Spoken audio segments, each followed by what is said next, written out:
나누도록 하겠습니다. 지지난주부터 저희 아이들이 유치원 마치고 또 학교 끝나고 돌아오면은 제가 두발 자전거를 가르치기 시작했습니다. 몇 달 전부터 아이들이 두발 자전거를 타고 싶다는 거예요. 보조 바퀴를 떼고 두 바퀴로 가고 싶다는 겁니다. 그래서 제가 일단 자전거에 달린 보조 바퀴를 다 떼고 말 그대로 두 발로만 갈 수 있도록 만들었습니다. 그리고 안장에다가 손잡이를 달았어요. 손잡이. 제가 잡아줄 수 있도록 손잡이를 달았습니다. 처음으로 두발 자전거 타기를 연습하는데 소담이가 그러는 거예요. 아빠 무서워. 아빠 꼭 잡고 있지 꼭 잡고 있지 하면서 계속 뒤를 돌아보는 거예요. 여러분 뒤를 돌아보면 돼요 안 돼요?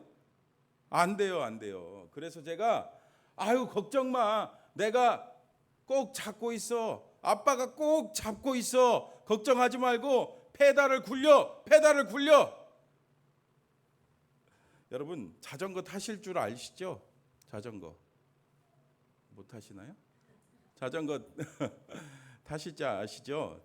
자전거를 앞으로 잘 나가게 하려면은 또 이렇게 넘어지지 않게 하려면 어떻게 해야 됩니까? 맞아요. 그냥 앞으로 나가야 돼요. 페달을 밟아야 돼요. 밀어주거나 뒤에서 밀어주거나 이 스스로 페달을 밟고 앞으로 나가야지 이 자전거가 쓰러지지 않습니다. 그냥 가만히 놔두면 어떻게 돼요? 쓰러져요. 그래서 처음에는 제가 계속해서 뒤에서 잡아주고 밀어줬습니다. 하지만 처음에는 우리 아이들이 중심을 못 잡더라고요. 자꾸 넘어지려고 하더라고요. 그래서 제가 속으로 생각했습니다. 우리 애들이 아직 어려갖고 못하나? 그만둬야 되나? 그런 생각이 순간 들었지만 그래도 시작을 했으면은 제가 또 성격이 시작을 했으면 끝을 보는 성격이거든요. 포기하지 말아야 되겠다. 끝을 한번 보자. 그렇게 계속해서 두발 자전거 타기를 한 2번 더 연습했습니다. 그리고서 대망의 2024년 5월 28일이었습니다. 어느 순간 제가 잡고 있던 그 손을 놨습니다. 그랬더니 소담이가요.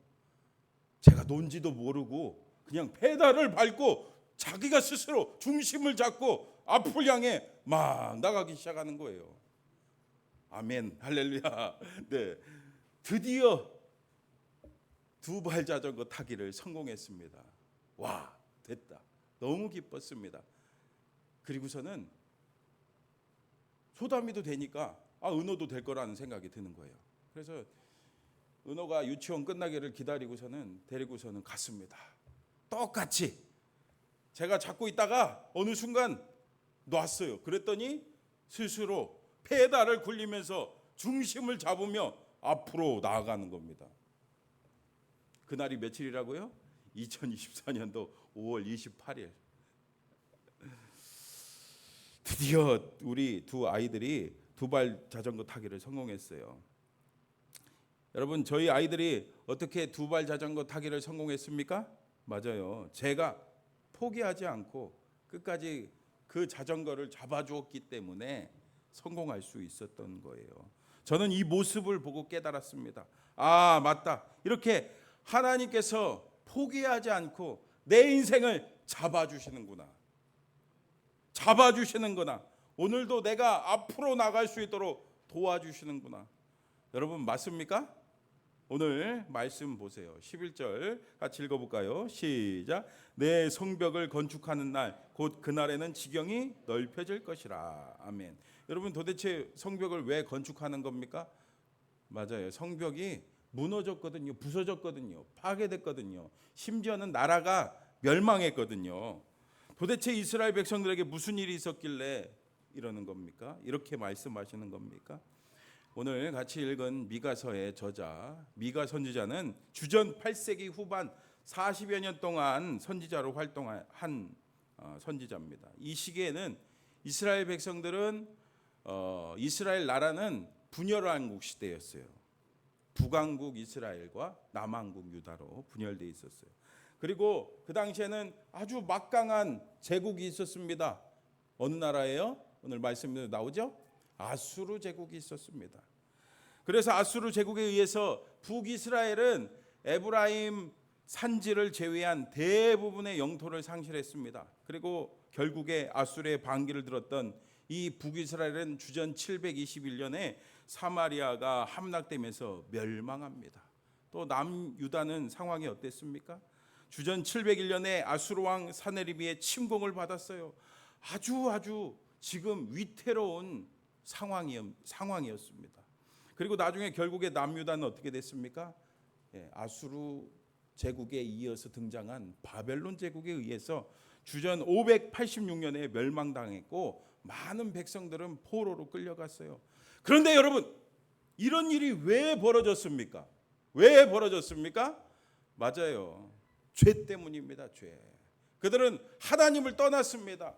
하나님을 떠나고 죄악에 빠졌습니다. 음란하고 우상 숭배하고 죄악에 가득한 그들 가운데 하나님께서는 선지자를 보내셔서 돌아와라, 회개하라 계속해서 말씀하셨는데 그들은 돌아오지 않았어요. 회개하지 않았습니다.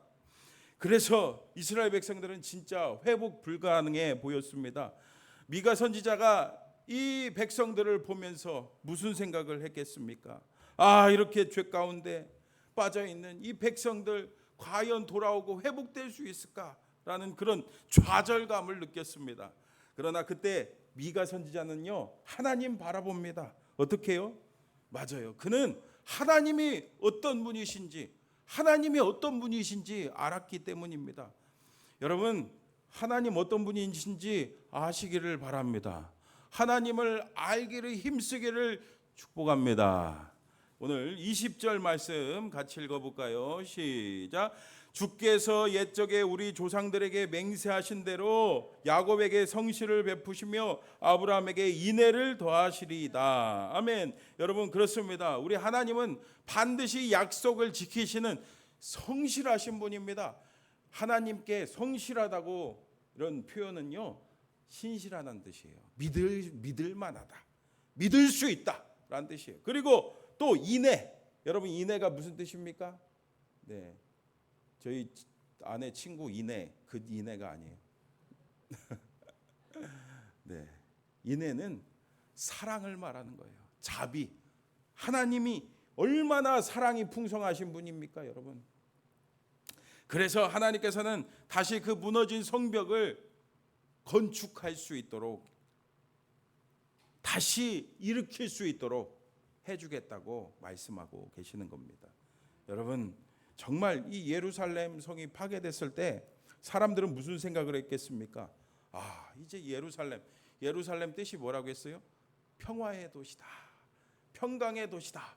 그 역할이 완전히 사라졌을 거라는 이 사람들이 생각을 했어요. 그런 가치가 없어질 거라고 생각했어요. 그도 그럴 것이 예루살렘 성전이 파괴되고 그 안에 있는 모든 물건들이 바벨론으로 옮겨지고 또 예루살렘 그 유다 사람들은 어떻게 됐어요? 포로로 막 끌려갔잖아요. 그래서 이제 예루살렘은 진짜 다 끝장났을 거라고 그렇게 생각을 했습니다. 하지만 하나님께서는 그 성벽이 다시 건축될 것이고 회복될 거라고 말씀하고 계십니다. 그런데 회복될 때 어떻게 된다고 말씀하고 있습니까? 그날에는 지경이 넓혀질 거다라고 말씀하고 있습니다. 여러분, 이 말씀은요, 지경이 넓혀진다는 건요, 경계가 없어진다는 뜻이에요. 여러분, 이게 무슨 뜻입니까? 먼저 하나님께서는 이스라엘 백성들을 통해서 온 인류를 구원하고자 하는 그 계획을 세우셨어요. 근데 이스라엘 백성들이 하나님 말씀에 불순종하고 그래서 결국에 어떻게 됐어요? 죄 때문에 멸망당했어요. 하지만 여러분, 하나님의 구원의 역사가 끝났습니까? 아니죠. 하나님은요, 새 일을 행하시는 분이십니다. 지금까지 예루살렘 성벽이 경계가 있었죠. 그리고 이스라엘 백성들은 자기들만 선민이라고 생각하는 거예요. 그래서 예루살렘 성벽 여기서부터 여기까지 이런 지경, 표시가 있었지만 그 지경을 어떻게 한다고요? 다 없애신다는 겁니다. 그래서 오늘 12절에 뭐라고 말씀하고 있습니까? 그날에는 아수르에서 애굽 성읍들에게까지, 애굽에서 강까지, 이 바다에서 저 바다까지, 이 산에서 저 산까지의 사람들이 내게로 돌아올 것이다. 아멘. 여러분, 여기서 아수르와 애굽이라는 것은 전 세계를 말하는 거예요. 그 당시에 세계 지도를 그려보라 그러면은 오늘날 같은 세계 지도를 그리지 않고 아수르에서부터 애굽까지 그 모습을 그렸을 거예요. 그것이 전 세계라고 생각을 한 거죠. 또 이 바다에서 저 바다까지, 이 산에서 저 산까지도 마찬가지로 온 세상을 말하는 거예요. 그러니까 그날 회복의 날이 오면은 온 세상의 모든 백성들이 다 하나님 앞에 나와 하나님 앞에 예배드릴 거다라는 그런 예언의 말씀이에요. 여러분, 정말 어떻게 됐습니까? 정말 이 말씀대로 되지 않았습니까? 그래서 이 말씀은요, 1차적으로는 이스라엘 백성들이 포로에서 돌아온다는 그런 말씀이고, 더 나아가서는 이 말씀은요, 장차 이 땅에 구원자로 누가 오신다고요? 예수님이 오실 거라는 그 약속의 말씀입니다. 여러분, 그렇습니다. 예수님을 통해서 인종, 성별, 나이 관계없이 여러분 어느 누구에게나 다 복음이 전해진다는 뜻이잖아요. 여러분, 정말 예수님께서 이 땅에 오심으로써 그 모든 경계는 무너졌습니다. 그래서 누구든지 예수님 믿으면은 구원받고 회복되는 줄 믿습니다. 하지만 여러분, 믿지 않으면 어떻게 돼요? 오늘 13절 말씀 같이 또 읽어볼까요? 시작. 그 땅은 그 주민의 행위의 열매로 말미암아 황폐하리로다. 아멘. 여러분, 이렇게 예수님의 복음은 다 전해지고, 예수님은 이미 십자가에서 우리의 모든 그 죄의 문제를 해결하셨지만 그 예수님을 믿지 않으면은 어떻게 된다는 거예요? 구원받지 못한다는 거예요. 그러니 먼저 믿은 우리가 무엇을 해야 되겠습니까? 이 말씀을 하나님께 받은 미가 선지자가 뭐 하는지 한번 보세요. 여러분, 14절 말씀 같이 또 읽어볼게요. 시작. 원하건대 주는 주의 지팡이로 주의 기업의 양떼를 먹이시되 그들을 옛날같이 바산과 길앗에서 먹이시옵소서. 아멘. 미가는요, 기도하기 시작합니다. 무슨 기도예요? 바로 중보기도하는 거죠. 중보기도. 하나님께서 분명 회복을 명하셨지만 중보기도합니다. 이스라엘 백성들을 양떼로 비유하면서 그들을 선한 길로 목자 되신 하나님께서 그 지팡이로 그들을 인도해 달라고. 여러분, 지팡이가 어떻게 생긴지 아시죠? 지팡이의 끄트머리가 이렇게 꺾여져 있어 갖고 이 양떼가 엉뚱한 길로 가면은 이렇게 탁 채 갖고 바른 길로 인도하는 역할이 바로 지팡이가 하는 역할입니다. 여러분, 그렇습니다. 이렇게 하나님께서 우리에게 회복을 명하셨어요. 정말 예수님은 이 땅에 우리와 똑같은 육신을 입고 오셔갖고 우리 죄를 다 짊어지고 그 십자가에 달려 돌아가셨습니다. 그리고 부활하심으로써 우리에게 구원의 그 길을 열어 주신 줄 믿습니다. 그리고 약속하신 대로 성령을 보내주셔서 우리와 함께 하시는 줄 여러분 믿으시기를 바랍니다. 하지만 여러분, 이게 복음 아니겠어요? 복음이잖아요. 근데 이 귀한 복음을 알려줘도 믿지 않으면은 소용이 없어요. 믿지 않으면은 구원받지 못해요. 그렇기 때문에 우리에게 뭐가 필요합니까? 먼저 믿은 우리가 기도해야 될 줄 믿습니다. 하나님께서는요 우리 기도를 통해서 역사하십니다. 여러분, 우리 지방에 저기 수원에 세안교회 있잖아요. 지난주 성결신문에 보니까 세안교회 다니는 이 박영자 권사님이 내가 만난 하나님이라는 제목으로 간증집을 냈다는 그 기사가 나와 있더라고요. 박 권사님은 평범한 주부였습니다. 새댁일 때 복음을 듣고 복음을 믿게 됐어요. 그리고서는 이 세안교회에서 신앙생활을 시작했죠. 그런데 처음 신앙생활이 순탄하지 않았어요. 초신자 시절에 성령 세례 받고 막 방언 은사까지 받고 뜨겁게 하나님을 경험하고 체험했습니다. 막 가슴에 불이 임했습니다. 그러니까 열심을 다해서 새벽 기도도 가고 막 예배도 빠지지 않고 기도도 열심히 했습니다. 제대로 신앙생활을 했습니다. 하지만 그때 남편이 믿지를 않는 거예요. 불신자 남편. 이 불신자 남편이 그래도 그냥 교회라도 보내주면 좋겠는데 핍박을 하는 거예요. 교회 간다고. 아니 무슨 집안 살림이나 하지 무슨 교회냐고 그러는 거죠. 그래서 이 권사님의 옷을 막 불태웠대요. 그리고 교회 못 가게 막 머리도, 요즘 같으면 큰일 나죠. 요즘 같으면 이혼감인데 막 머리도 막 자르고. 그런데 권사님은 그 핍박에도 굴하지 않고 머리 잘랐을 때는 그 수건 같은 거를 쓰고서는 교회를 가고, 또 옷을 가위로 다 잘랐을 때는 막 검은 쇼를 두르고서는 교회를 갔대요. 새벽 기도를 갔대요. 이런 어려운 상황에서 여러분 같으면은 포기하겠습니까? 안 하겠습니까? 네, 우리 성도님들 포기 안 할 줄 믿습니다. 이분도 포기하지 않았어요. 포기하지 않고 오히려 핍박하는 이 남편을 위해, 이 남편이 불쌍한 거예요. 핍박하면 막 싸우고 맞서 싸우고 막 그럴 수 있잖아요. 근데 맞서 싸우지 않고 오히려 불쌍한 거예요. 여러분 진짜 우리가 거듭나고 성령이 내 안에 계시면요, 믿지 않는 사람들이 불쌍합니다.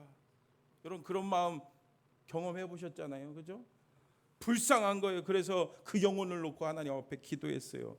하나님께서는 그 기도를 들으셨어요. 그렇게 무서운 핍박을 가했던 남편이 변화되어서 교회에 나오게 됐습니다. 집사님이 됐습니다. 그리고 온 가족이 믿음의 가정이 될 수 있도록 하나님께서 도와주셨습니다. 그리고 이뿐 아니라 수많은 영혼들을 전도했어요. 그래서 2011년도 우리 교단 105년차 총회에서 전도상 받았대요. 전도상. 스라에 5명의 딸을 뒀는데 3명을 피아노 성악을 전공해갖고 교회에서 지휘자로, 지휘하는 거 아시죠? 지휘자로 또 반주자로 섬기고 있다고 합니다.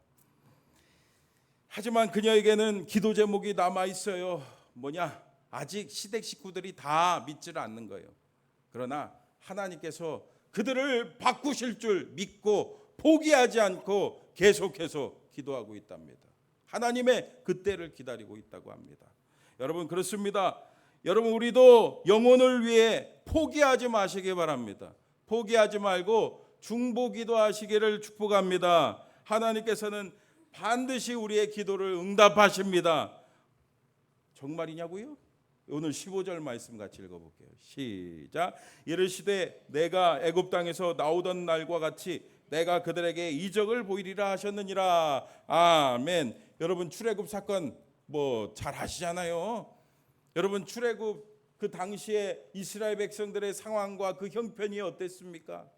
그 노예 생활로 얼마나 힘들고 어려웠고 막 모든 것을 다 자포자기한 그런 노예 종의 모습이었어요. 그들의 힘으로는 도저히 출애굽할 수 없는 그런 상황이었습니다.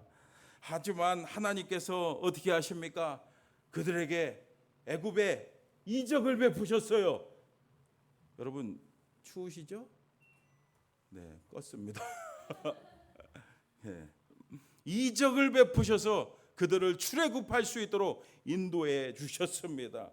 미가 선지자의 기도에 대하여 하나님께서는 다시 한번 출애굽의 역사를 쓰시겠다, 출애굽의 그 기적을 나타내시겠다 약속해 주십니다. 여러분 이것은 두 번째 출애굽이에요. 두 번째 출애굽은요, 애굽에서 출애굽하는 게 아니에요. 탈출하는 게 아닙니다.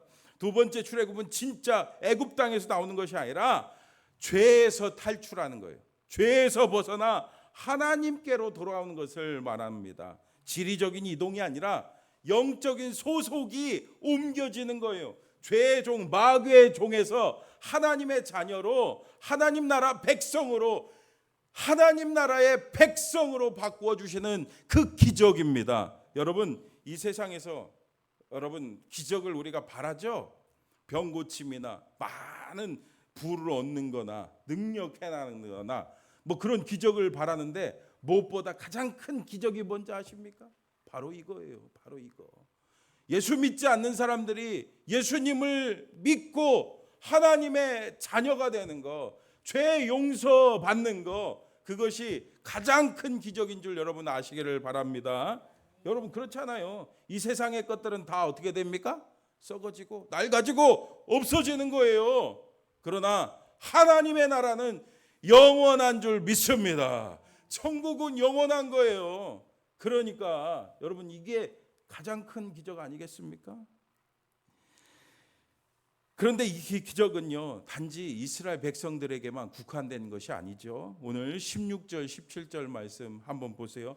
이르되 여러 나라가 보고 자기의 세력을 부끄러워하여 손으로 그 입을 막을 것이요 귀는 막힐 것이며 그들이 뱀처럼 티끌을 핥으며 땅에 기는 벌레처럼 떨며 그 좁은 구멍에서 나와서 두려워하며 우리 하나님 여호와께로 돌아와서 주로 말미암아 두려워하리이다. 아멘. 여러분 이 구원의 복음, 이 회복의 말씀은 단지 이스라엘 백성, 이스라엘 나라에만 의미하는 것이 아니라 여러 나라, 온 세계, 열방에게 해당되는 그 말씀이라는 거예요. 여러분 진짜 어떻게 됐습니까?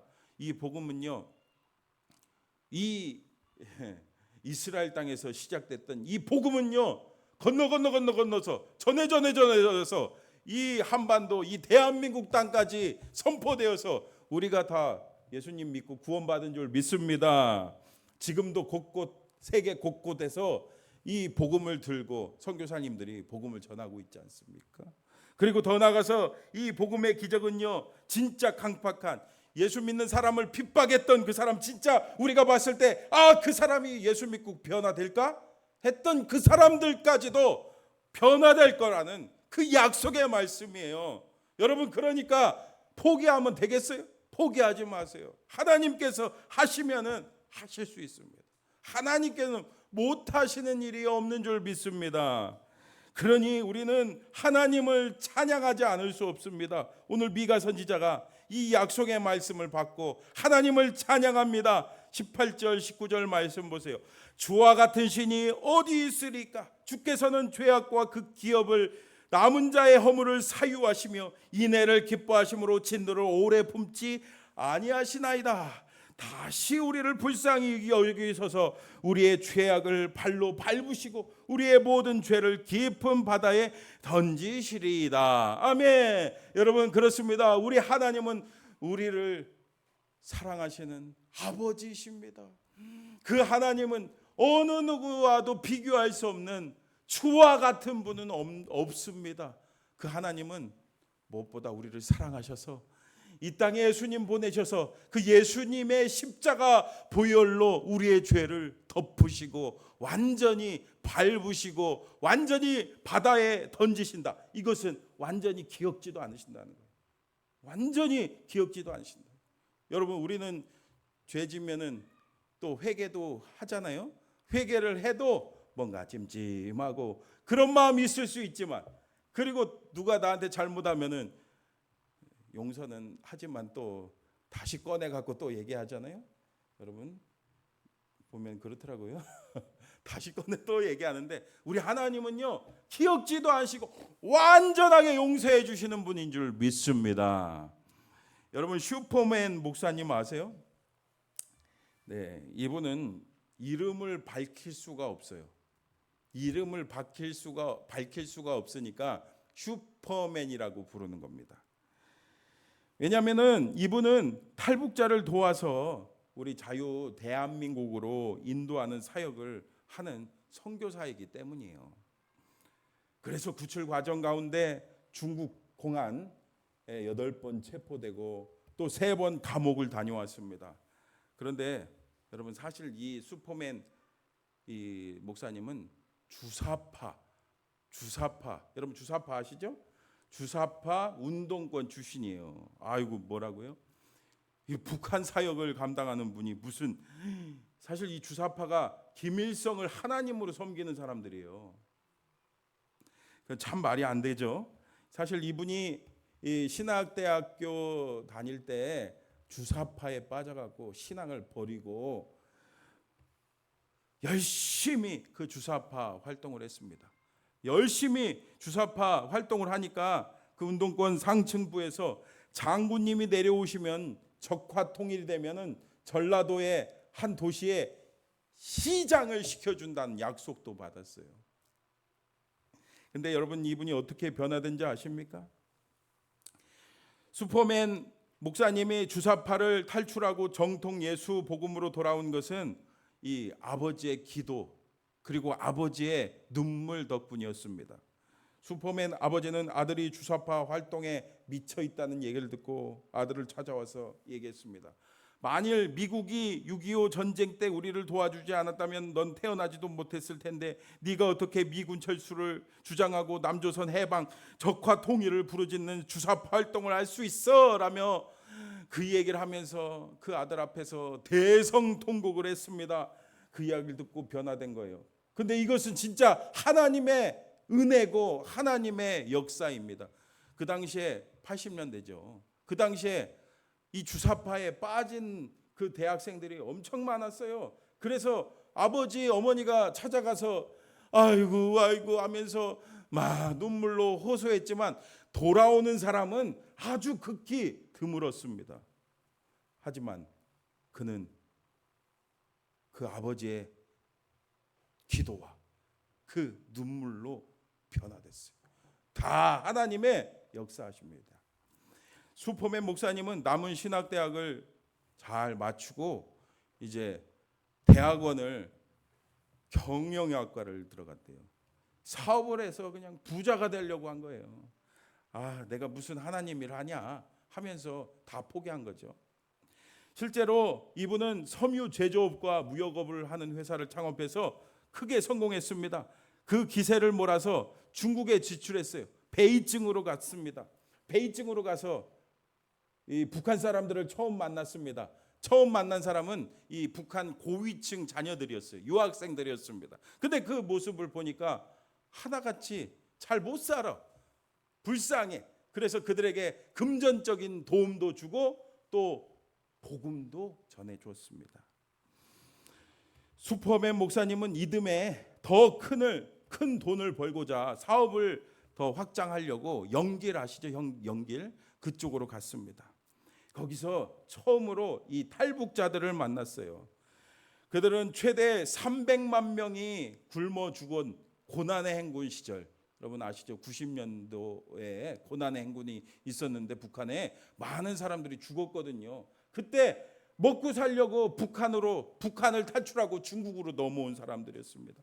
근데 그 행색을 보니까 진짜 상거지가 따로 없는 거예요. 상거지가 진짜 거지 같은 게 아니라 거지. 진짜 그런 모습으로 다니는 겁니다. 너무 불쌍한 마음이 들었어요. 그래서 낮에는 사업을 열심히 하고 밤에는 탈북자들을 돕는 그런 생활을 했습니다. 근데 어느 날 조선족 직원의 안내로 북한 중국 그 국경지대에 위치한 한 마을에 방문하게 됐습니다. 그런데요, 깜짝 놀랐어요. 왜냐하면은 거기 길가와 논두렁 등에 얼어 죽어 있는 그 탈북자들을 봤기 때문이에요. 그 시체들을 봤을 때 충격을 받았습니다. 그래서 원래는 베이징으로 돌아가려고 했는데 그 국경 근처 한 집에 들어갔습니다. 그리고 하나님 앞에 기도했습니다. 울며 기도했습니다. 하나님, 왜 이런 비극적인 일이 우리 민족에게 일어나고 있습니까? 하나님, 나는 앞으로 어떻게 살아야 되겠습니까? 그렇게 그 불쌍한 영혼들을 놓고 하나님 앞에 간절히 기도했습니다. 그리고 얼어 죽거나 물에 빠져 죽은 그 탈북자들의 시신을 수습하고 북한 중국 국경지대를 유랑하는 탈북자들을 찾아가서 음식과 또 옷을 제공하며 이 예수님의 복음을 전했습니다.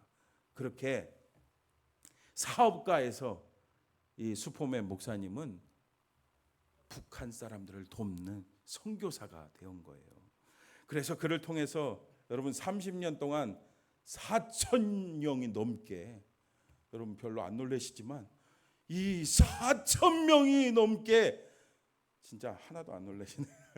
엄청난 숫자예요. 4천 명이 넘는 그 북한 탈북자들을 이 자유 대한민국으로 인도하는 일을 감당했습니다. 여러분 놀랍지 않습니까? 한 사람을 통해서 우리 북한 동포들이 육신의 자유, 영적인 자유를 얻게 된 거예요. 그런데 그 한 사람을 그 엉뚱한 길로 계속 가려고 했잖아요. 엉뚱한 길로 계속 가려고 했던 그 사람을 붙잡아서 그 놀라운 일을 감당하게 했던 그분이 바로 누구십니까? 우리 하나님인 줄 믿습니다. 여러분 오늘 20절 다시 한번 같이 읽어볼게요. 20절 시작. 주께서 옛적에 우리 조상들에게 아브라함에게 인애를 더하시리라. 아멘. 여러분 그렇습니다. 우리 하나님은요 성실하시고 인애의 하나님이신 줄 믿습니다. 그 신실하신 또 사랑이 풍성하신 하나님은요, 제가 앞서 말씀드렸다시피 제가 아이들이 넘어지지 않도록 끝까지 그 자전거를 붙잡아 준 것 같이 우리의 인생을 끝까지 붙잡아 주시는 줄 여러분 믿습니다. 근데 문제는 바로 우리에게 있죠. 하나님이 자꾸 잡아주시면, 하나님이 잡아주시면은 불편해요. 좀 놔주세요. 바로 우리의 모습이에요. 우리의 모습. 사실 하나님께서 잡아주셔야지 넘어지지 않습니다. 하나님이 잡아주셔야지 넘어져도 다시 일어날 수 있어요. 근데 우리는 어떻습니까? 좀 내버려 두세요. 아니에요. 여러분 끝까지 우리를 포기하지 않고 잡아주신 하나님의 손을 놓지 마시기 바랍니다. 끝까지 붙잡으시기를 바랍니다.